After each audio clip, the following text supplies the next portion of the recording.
মানুষের এই ক্লান্তি দূর হওয়ার কথা নয়।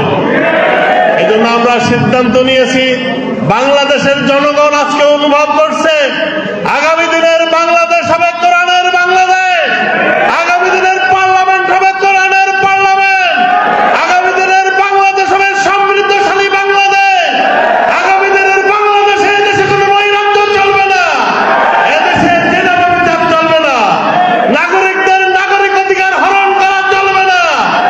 আমরা সেই বাংলাদেশ গড়ার জন্য আমরা আমাদের সিদ্ধান্তের উপরে অটল আছি। আমাদের রাহবররা দেখিয়ে দিয়ে গেছেন, জীবন দিয়ে হলেও তারা সিদ্ধান্তকে আঁকড়ে ধরেছিল, সিদ্ধান্ত থেকে তারা এক ইঞ্চি নড়ে নাই।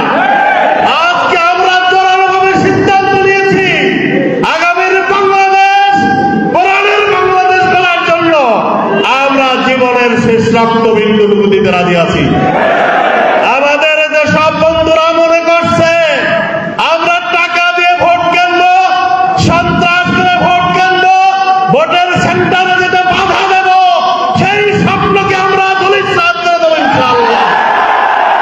সম্মানিত ভাইরা, রাহবররা আমাদের যে নির্দেশনা দিয়েছেন সেই নির্দেশনা বাস্তবায়ন করার জন্য আমি দোয়া চাই, আপনাদের জন্য দোয়া করি। আজকের এই যুব সমাবেশ আমাদের মাইল ফলক হবে। আমরা 4 নম্বর সিটে ইনশাআল্লাহ হাজার হাজার প্রার্থী, একজন আবু তালেব প্রার্থী নয়, হাজার হাজার প্রার্থী ঐক্যবদ্ধ হয়ে এই সিটকে আমিরে জামাতের সামনে আমরা ইনশাআল্লাহ এমপি হিসেবে আমিরে জামাতের সামনে এই সিটকে উপহার দিতে রাজি আছেন আপনারা ইনশাআল্লাহ। আল্লাহর কাছে সাহায্য চেয়ে আপনাদের সুস্বাস্থ্য দীর্ঘায়ু কামনা করে আমার জন্য দোয়া চেয়ে শেষ করছি। আসসালামু আলাইকুম ওয়া রাহমাতুল্লাহ।